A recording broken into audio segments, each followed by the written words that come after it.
packed reader board. I was going to tell them, like, oh, come on, people. The best way to make it die is to have more romance to it. Yes, I know, That's that's the true. way to make Or it have try your and die. it was, you know. It was my generation that was awesome with the word, and that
So, I think we just get going and.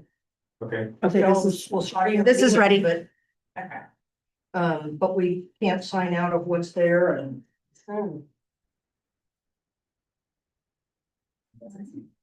okay, that's probably the whole thing on whiteboard, then from when we get to the work session, Yeah, okay. Then I don't need to get into the Zoom. So, but we are meeting, you are able to stream the meeting? Yes, Okay. it's streaming right now. Okay. Okay. All right, so I'll call our regular session to order. We have a brief 30-minute regular session to cover really just a few reports and whatnot. And then we'll have our work session on annual objectives. So with that, let's start with the consent agenda. We just have, You're gonna start with budgets or you? Or, oh, the blood, yeah, sorry, thank you, I checked here. Yes, let's. Ready, begin. I pledge allegiance to the flag of the United States of America and to the republic for which it stands, one nation, under God, indivisible, with liberty and justice for all. Thank you, Ryan. I guess it's pledge, I'm used to 4-H for this too, so. Yeah. Okay, and then we go to the consent agenda. I'll make a motion that we accept the consent agenda as presented. It's a very limited. Yeah. I second that. Okay, seeing any objections? Seeing none, all right, I think that's the one thing you can like that, so, great, moving on. Any agenda modifications? Or anyone else? Okay.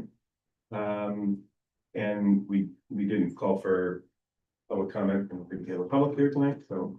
All right, then we'll move on. Susan, we'll turn it over to you to talk about the state report claims. Michelle, did you put the staffing on the consent agenda? Yes, Yeah. no, which staffing? The probationary is. Yeah. Coming up.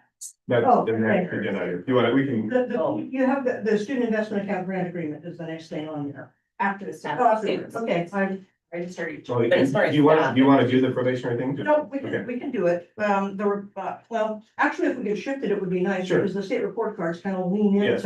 into what we do. That makes sense. So, thank you. Okay, so we're gonna jump to, Probationary. 2C, yes, the probationary. And,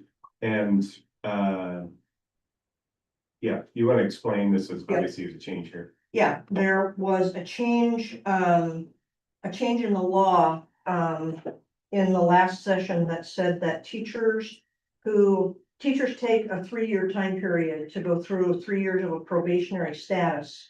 And then they are either, let go or given contract status. And the law changed to be able to say if you had earned contract status in another district in Oregon, that you only needed to be probationary in your current district for 2 years. So we have 3 teachers who earned that contract status in other districts. So they were 3 years, at least in another space. And so because of that, and this is their 3rd year, really, but the law goes into effect January 1. And so we're kind of having to split the difference. And so that's why those 3 are on this agenda. Because of when the law goes into effect. And so we wanted to make sure to honor that for those 3 individuals and acknowledge that we recognize the new law, we recognize their worth and want to acknowledge that and move forward. The other individuals that are 3rd year probationary this year that have not earned contract status in another district. So we've got a couple of folks that maybe worked 2 years in an Oregon district and 1 year in another one, and they've come to us. They've never earned contract status anywhere else, so they still have to go through the 3 years. We'll approve those for the March deadline that we need to. But we'll also have the addition this spring of any people who are right now in their 2nd year and have achieved contract status in another district. We will have to approve them this spring. So in March, we'll have the 3 years, but we'll also have some 2 years. So we're starting to see, it's gonna stagger our lists. In how people move. You, know where these three did their? Yeah, you could probably help me. Marissa Beachy at PES, a second grade teacher. Maddie Allen at CPS, a first grade teacher, and Sunny Bennett. Sunny Bennett. I was just looking up where they got their, Sunny Bennett's experience was in Harrisburg. Hasn't she been here longer than 2 years? Well, that's fine. She's been here as working for Next Steps through SERV, Yeah, but this is only her second year, With it. third year. Yeah. Oh, okay. Third year working I Lemon. thought she- And that's also- Okay, that explains that. and, That's fine. She was actually what I was curious about, because I thought she'd been here longer. yeah, no, Because she'd done other been stuff. here, Maddie Allen would have gotten hers in Albany, and then Marissa Beachy came from Lebanon? Lebanon, yes. Yep, that's, okay, yeah, that's, I knew that they were in there. And that just means for the school district that they go into a different pay scale and they're permanent, or what is it? No, it just, Just their it, status. what it does is that it changes status, but then it also puts them on, an every other year formal observation cycle. So it and really so- doesn't change anything. Well, their observation. they currently have every year observation cycle? Yes, all Yeah. probation. Yep, all probationary employees are that way.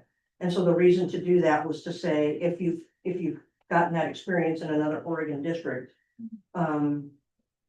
school districts, you don't have to make that happen. This thing is just weird. Okay, I pushed a button and now I can't do anything there, and I'm trying to figure out what it is. Is this a touch screen? Mhm. So what did I do? Try and Okay, click just that. ignore me. Maybe Sorry. click the X at the top. Are you into a motion to? Yeah, I think that's what I assume, right, Susan? you Yeah, should please. Accept these conversions from probationary to contract. Yes. Yes. okay. I so move. Okay. All those in favor of moving these three to contract teacher? Okay, and obviously, you have no concern or issues with these teachers. Yeah, I was No, gonna we- ask, you they're not should have started the expanding, contract. So It says it in. we talked through everybody in a second and third year because it's forced us to go back and take a look. And we've looked 3 or 4 different times at least to be able to say, do we have the years right? And there was no question about these 3 teachers that they have very good experience and are very good with our kids. So there's no question at all. Alrighty. Moving back on the agenda then, the next one is the SIA. Yeah, we talked about integrated guidance that included the student investment account and approved the plan. The state says, oh, we need you to approve the actual agreement. Even though you've talked about the plan and approved the plan, you need to approve the agreement and post it on your webpage. So it's like, okay. We'll do it. So the agreement was in the packet and it changes nothing of what we're doing.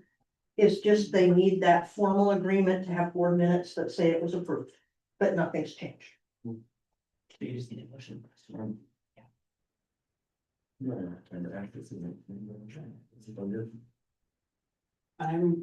This is just direct from the Yeah, website. that's right. Yeah, it's not- Yeah, I've never figured out how to figure out that. I usually go to the website for the packet, because I don't know how to get it through my You gotta email. work That on new track. thing. Okay, well, we'll do a, Well, that's right, I'm at board on track, and I've been, I always call up each document we talk through, and it's not letting me open this one. I have trouble with Word on track, but I definitely have trouble with it. Yeah, I just go to the school district website. Alright, I just want to check. It's why I'm not gonna see it now. It is a very, very robust 20 essays. Document. Well, I wasn't exactly sure what it was. I'm going through there going, I don't understand what it, but it. Well, I didn't understand why it was in the packet, and now it was in there just so we could approve it. Yeah. Okay, 'cause I- yeah, that was its sole reason was, we needed minutes to show that we approved, we had approved Okay, the agreement. then I move that we approve it as written. Second that. Okay. Any more discussion? Okay, all those in favor? All right, that's a unanimous vote, Michelle. Let's see. Now we got report cards, and I sent them to you early, because Michelle decided to go play last week. So, and there's a lot of information to read. And, there's a lot about, the goods, the bads, the indifference, and everything else. The other thing that we do with a lot of these, well, first of all, the district version is a compilation of every school. And so when you see, on the district report, which is the one I don't have sitting here. Susan, so that's okay. Oh, thank you. When you see the district report and you see that we've got 67% of students who are regular attenders. When you got 92% of students, ninth graders on track to graduate, but then you look at the Philomath High School report and you've got 98% on time graduation. And you've got 94% freshmen on track. And so you start to see some differences within that, whereas when I look at just the Philomath Academy, there's not enough students to be able to generate a report. And the same thing they have with Kings Valley. Their groupings are too small, but when they aggregate it together, you get a district figure. So what we do with these is we'll take a look at slicing and dicing them into all kinds of different ways. So we'll take a look at, because when you look at third grade language arts takes a look at just those students who are third graders in 24-25. And so when it gives you a percentage of students who met the standard, it's not a comparative to the students who were in, if we got a different percentage for the students who were in third grade the year prior, it's measuring different students. And so when we're talking about wanting to look at improvement, especially at that third grade level, where that's the first time students test, and so what we'll do is take a look at them and see, how did our fourth graders do as third graders? And is there any kind of a trajectory that we can see? The other thing is in the measures of academics for this, they have ground rules, if you will, that says a student has to have been enrolled in your school for a full year, which they define as 1 day over half, and has to be enrolled on the first school day in May. So if I'm not enrolled on the first school day in May, I don't count. That's what you're asking both things. Yeah. If I've not attended in a district I'm highly mobile, I may not count anywhere. And so for us, because we don't have a high level of student mobility, it doesn't impact us as greatly. But we know that there are some students that just don't count. And so what we try to do is take a look at also those students who have been with us in a cohort versus those that have been with us for just a short period of time, but we want to include the audit. And so I end up taking a lot of these and slicing them and dicing them in different ways so that we can be able to see what the patterns are and why things are showing as they are. So third grade language arts, you see it was down 14% from the year prior. What attributes to that? Can we figure anything out? You know, so those are the kinds of things that we start working on. So they have specific rules and we get them tighter. Now, we know that with the new accountability bill, we will have responsibility for K-12 regular attenders. That will be a measure that we'll have responsibility for. Third grade language arts, eighth grade math, the on track to graduate, the on time graduation and 5-year completion. I don't have this piece of paper. If you're looking at third grade, if we back up, we're in 25. Are the third graders, were they the ones that missed kindergarten because of COVID? Or is that a year later? That was a year later, but we were still in the kind of the throes of. But they missed next steps, and so. Yeah, yeah, So that, I mean, there's a scenario there that logically says these kids are doing school from home and they didn't have this, Mhm. and there's your. and so those are some of the things that we're looking at to be able to see. The other thing that we take a look at is, the, ongoing testing that students take, K-8 3 times a year, K-12, and there's no opt-out. There's nobody that can say, I mean, that I'm not gonna take it. And that shows growth across a year instead of just an end of the year measure. And so those become very important, and that's one of the local measures we can select. Because the state still plans to do, for right now, third grade language arts and eighth grade math through state tests. There are 5 local metrics that the state will be deciding in January, and we get to pick one of those 5. And wonder if I have them here. It is using the interim assessments, so the ongoing assessments is a choice. English learners, which is they base that on a seal of biliteracy for graduation, which we don't do when we don't have a huge population. So that one's probably not in the cards for us. 5th grade science is another option. Participation in CTE as a concentrator or as just taking classes, and percent college going. Are the 5 that are on the table right now to be approved, of which we can pick one. Oh, the first one that you said. The first one was using the local assessment measures, yeah, to be able to look at reading and math. And so we'll make a decision about that. And so those become, as we start looking into strategic planning and things like that, there's some things that the state is saying, this is what you will do.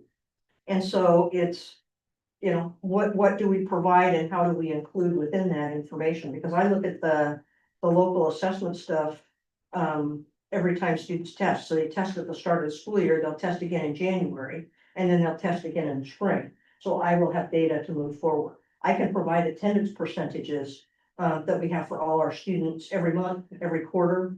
Same kind of a thing with freshmen on track, and of course, the graduation rates, we kind of have to wait, but we can also look at how many sophomore students are on track, how many junior students are on track, how many senior students are on track.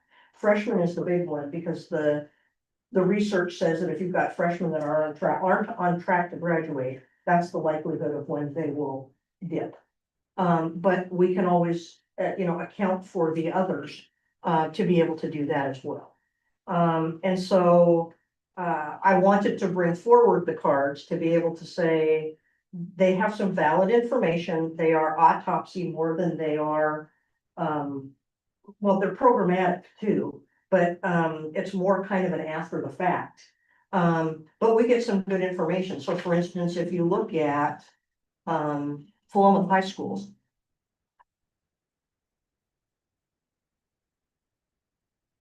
Philomath High School has 94% on track to graduate. 98% on-time graduation for 24-25. 99% 5-year completion. And 61% college go. That's quite impressive for a single school.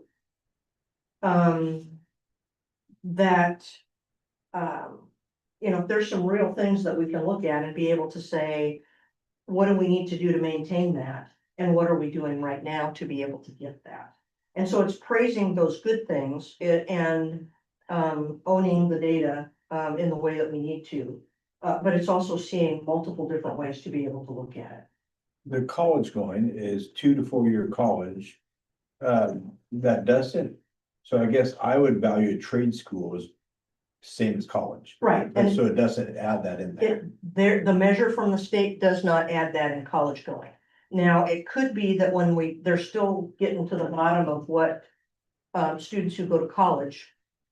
Is it gonna be college and trade school, or is it gonna be 2-year, 4-year university? Because if you added trade school, Do you have any idea how much that number jumped? You know, what percentage? It could be a law. It would be definitely higher, definitely. Yeah, I don't know what it would be. Like, agree, that would be nice to know what that, and that goes to the original vision. Yep. Right. You know. Yep. Right. We're gonna talk about in our strategic. Yep. Yep. So the numbers out of the high school, and I think I, like, emailed you, Susan, I can't remember, like, how the rest of the board, you know, obviously the 98% on-time graduation, 99% 5-year, 61% going to college or 2 or 4 year, that's all fantastic. But of course, the huge question is, when you look at the academy, it's 57, 89, and Yep. 50%. You know, are we just simply, those kids who aren't gonna, you know, make it, we're routing them to the academy, and then, you know, so, you know.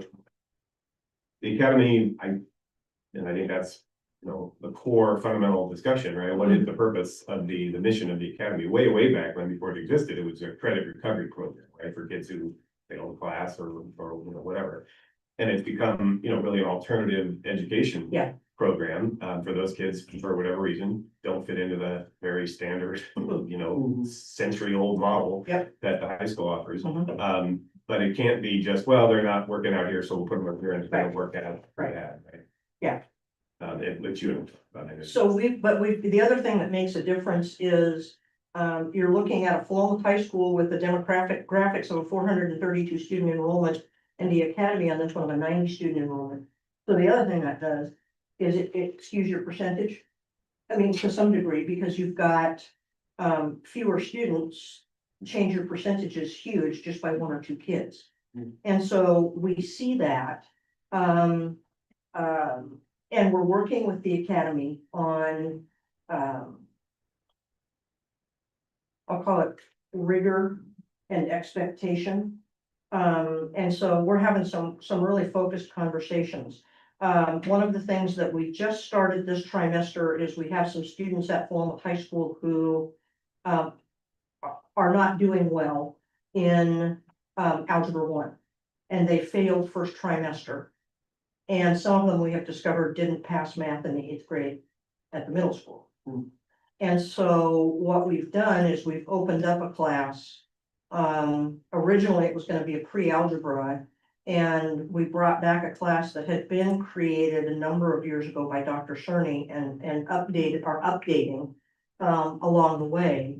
That is, a class designed to give students Algebra 1 credit that's going at a different pace. But it still has them meeting the standards to be able to earn an Algebra 1 credit. Integrated mathematics. Thank you. Yeah, and that was, a choice. To be able to make sure. So we've got right now Phil there from the academy is over teaching that class here. And so, you know, we're trying to do some, how do we move, people together? The other thing that we're watching for is, we had 10 students that moved from the high school to the academy at the start of trimester 2. And so my question to both the high school and the academy is why? What is it that caused that to happen? Do students feel like the rigor is less and it's gonna be easier at the academy? Are they,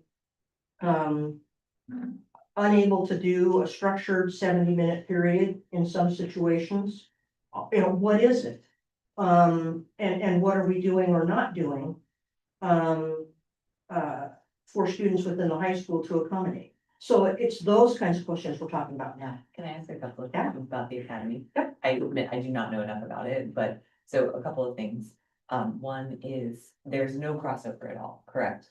So children are either fully enrolled in the academy or do they have the option to come? There's the option to do some So like back. the math class that you're talking about, the academy students would have the opportunity to come here to take that math class. Right, and we have some Yeah. academy students that will be here for, CTE offerings and things like Right, that, okay, so good. yeah. Great. Yeah. And then the other question is, so you just talked about the movement of students that way. Is there ever movement back towards the high school? Yeah, there And is. what does that look like? There is, and one of the things that we're talking about is, if there are students, and that's what I'm trying to ask the questions, if there are students who believe it's easier at the academy, but they want to graduate from Philomath High School, Can they go to the Philomath Academy for 2 trimesters and then go back to Philomath High School and graduate from Philomath High School?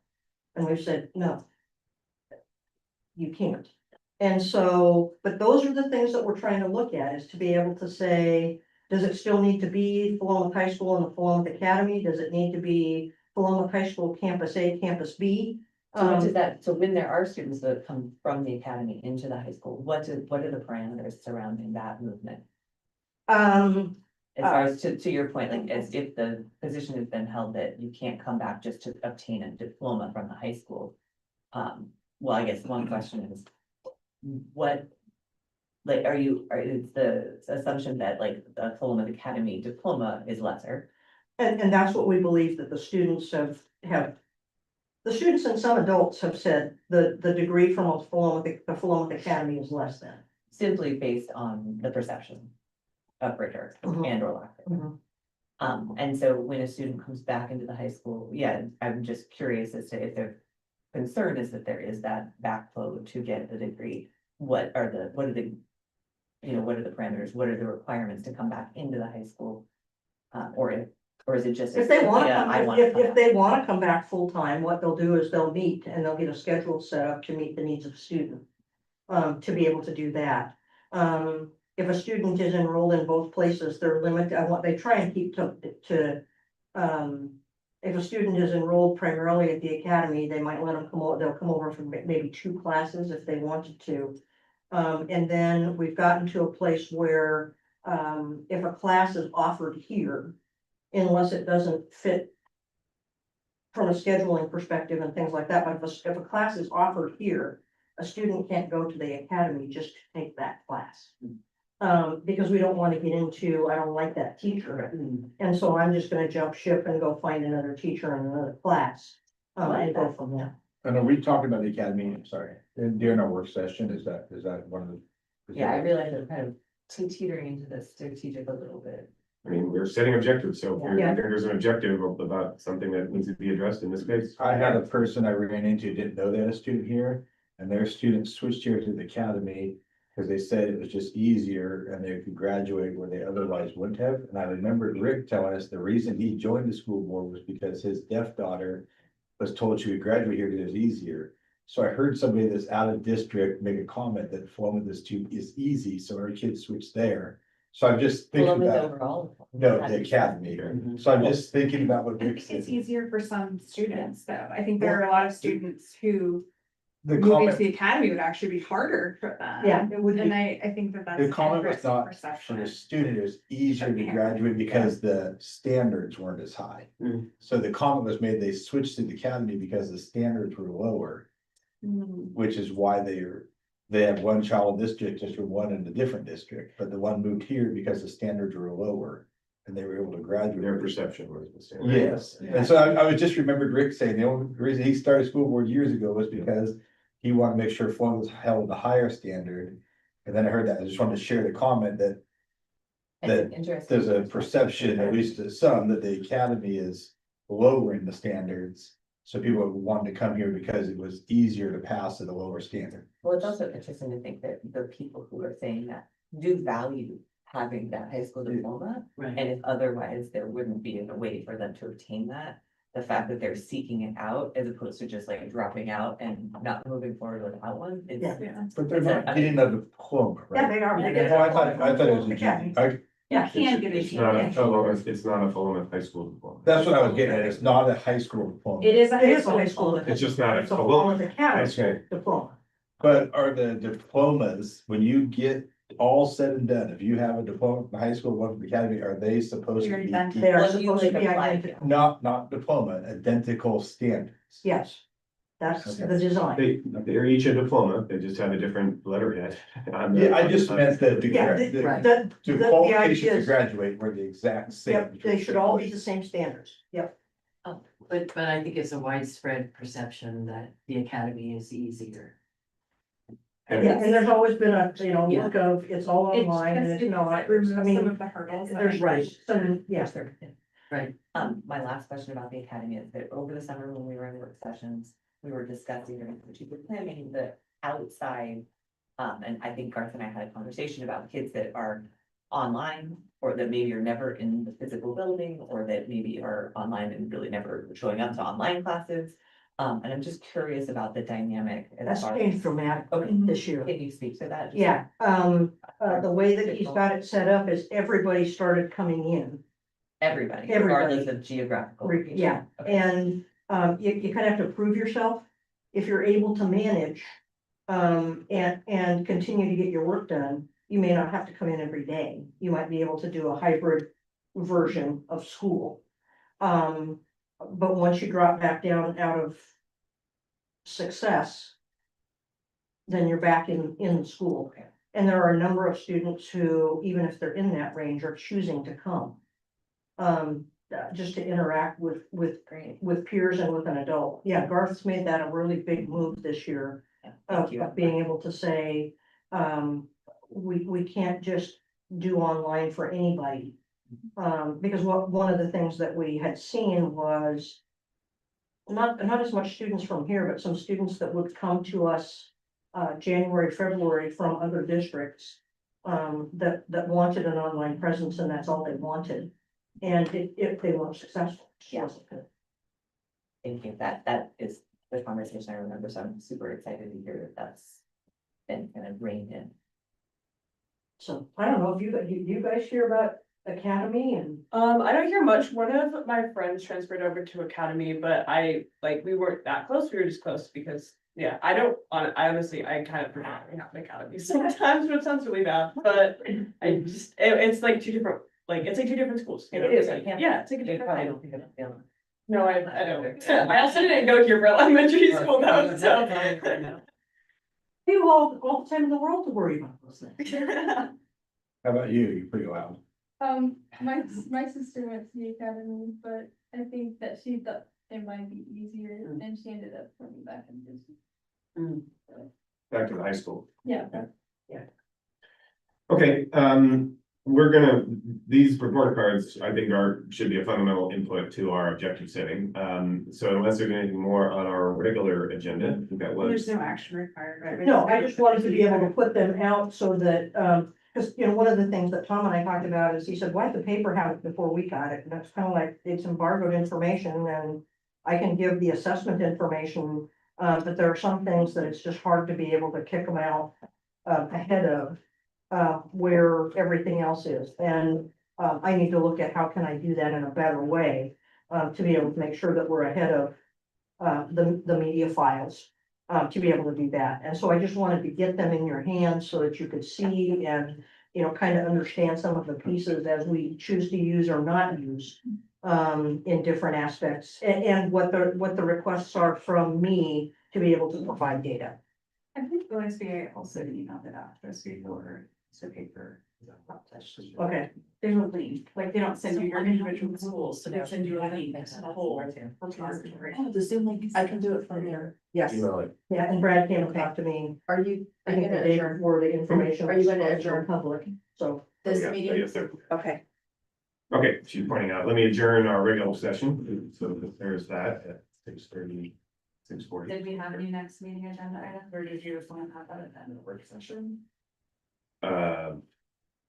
Yeah, I guess, did anyone, all right, are we open?